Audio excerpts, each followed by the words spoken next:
Bienvenue au Carrefour AF. Je voudrais commencer d'abord par remercier toutes les personnes qui sont abonnées au Carrefour AF.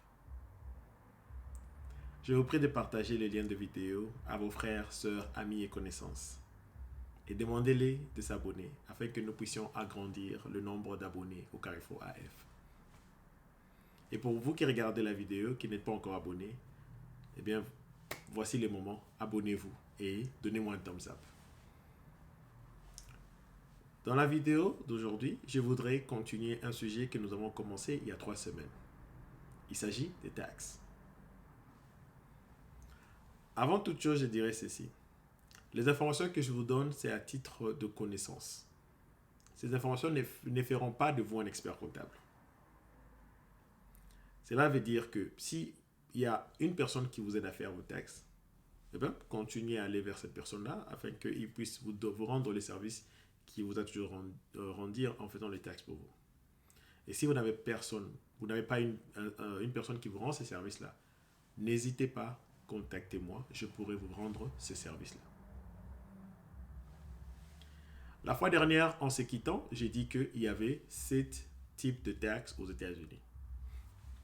Income tax, employment tax, sales tax, property tax, excise tax, healthcare related tax et wealth transfer tax. Dans cette vidéo, je parlerai de manière superficielle de property tax, sales tax et employment tax.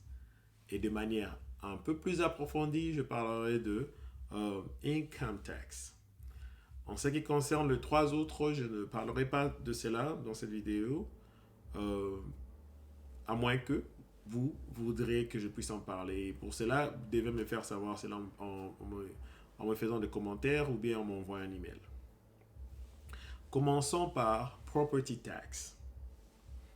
Eh bien, property tax sont des taxes payées par les propriétaires de biens immobiliers ou encore des biens personnels. Un bien immobilier, c'est un terrain et toute structure qui y sont attachées de manière permanente. L'assiette fiscale est la valeur imposable de biens immobiliers ou personnels. Sales tax, c'est les taxes payées payées par les acheteurs sur les produits et services achetés. Et l'assiette fiscale est le prix de vente du produit ou du service acheté. Employment tax sont les impôts payés par les employeurs, employés et les contribuables indépendants. L'assiette fiscale correspond au traitement et salaire gagnés. Maintenant, parlons de income tax. Avant de parler de income tax, j'aimerais d'abord souligner certains points qui sont importants par rapport aux taxes aux États-Unis. Il faut savoir que l'année fiscale commence le 1er janvier et elle prend fin le 31 décembre. Une autre date importante, c'est la date du 15 avril. C'est la date à laquelle tout individu et compagnie doit avoir fait ses taxes. L'État américain permet que les individus et les compagnies puissent avoir une extension pour faire leurs taxes. Et cette extension n'est pas automatique. Il faut avoir fait une demande au bureau de l'ARS afin qu'on puisse vous accorder cette extension. À la date du 31 janvier, la majorité de business donnent à leurs employés ce qu'on appelle un W2. C'est un forme qui est donné aux employés. Dans ces formes, on dit à l'employé quel était le montant qu'il a fait pendant toute l'année, quel est le montant qui a été attribué au federal tax et autres types de taxes, et aussi quel est le montant qui a été contribué à son 401k, c'est-à-dire son retirement plan. Il y a aussi un autre document qui est donné aux contracteurs. Ceux-là ne sont pas engagés dans la compagnie, mais ils sont des contracteurs. À eux, on remet un document qu'on appelle le 1099, le 1099. C'est un document qui qui juste dit le montant que, le contracteur a été payé, le montant qu'on lui a payé par une compagnie quelconque. Donc voilà, là, il n'y a pas que ces deux documents, il y a d'autres documents, mais ce sont les documents un peu plus fréquents. Le W2 et le 1099. Je répète, ce ne sont pas seulement les seuls documents, il y a d'autres documents. Mais les documents les plus fréquents sont les deux.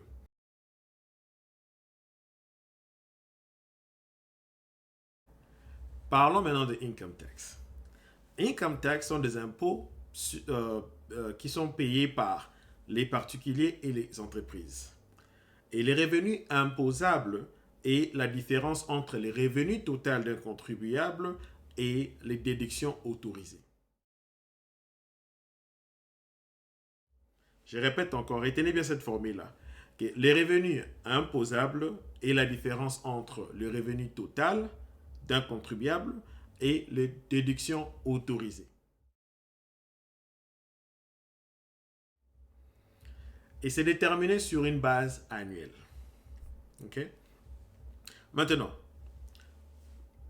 qui doit faire ces taxes? C'est une question que nous nous posons tous, savoir qui doit faire ces taxes aux États-Unis. Okay? Ben, pour faire tes taxes aux États-Unis, il faut vraiment être soit un citoyen américain ou bien être un résident américain. Il faut avoir travaillé pendant toute l'année fiscale précédente pour faire tes taxes. Et aussi, il faudrait que le montant annuel, le montant du revenu total soit supérieur aux déductions autorisées. Donc, voici les éléments pour faire les taxes. Citoyen américain ou résident, avoir travaillé durant toute l'année précédente et que le montant, le total revenu soit supérieur aux déductions autorisées. Voilà là les trois conditions pour faire les taxes. Mais cela ne veut pas dire que si vous ne remplissez pas la troisième condition qui est du revenu total supérieur aux déductions autorisées, que vous ne devez pas faire les taxes. Il faut faire les taxes. Pourquoi faut-il faire les taxes? Parce que vous pouvez avoir des dépendants ou bien des enfants.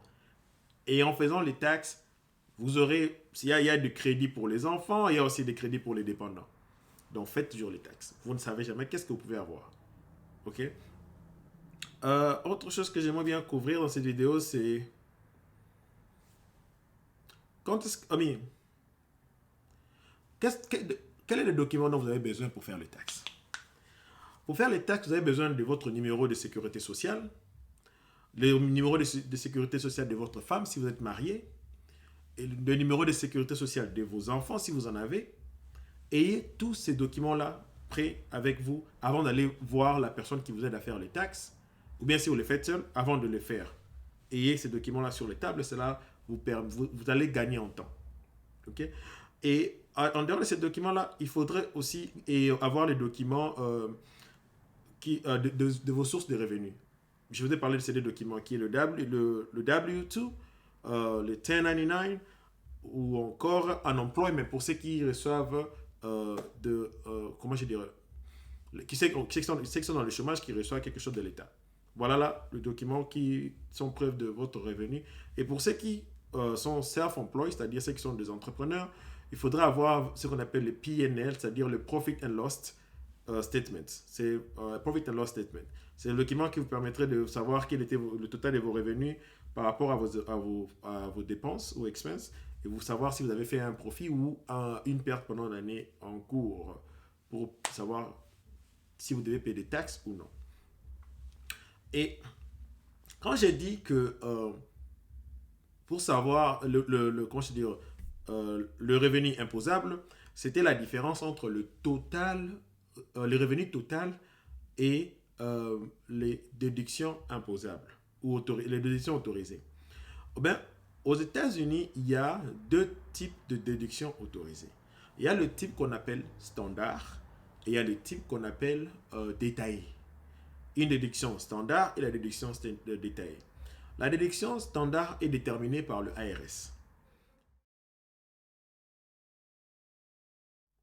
Voilà là les déductions qui sont déterminées par le IRS. Je suis sûr que vous me posez qu'est-ce qui veut dire que je suis marié ou bien je ne suis pas marié, ou bien qu'est-ce qui dit que je suis chef de ménage ou je ne le suis pas. Ça, je parlerai de cela dans la prochaine vidéo. Pour l'instant, essayez un peu de comprendre ces concepts de income tax et on se voit à la prochaine vidéo. N'oubliez surtout pas de souscrire et de like la vidéo.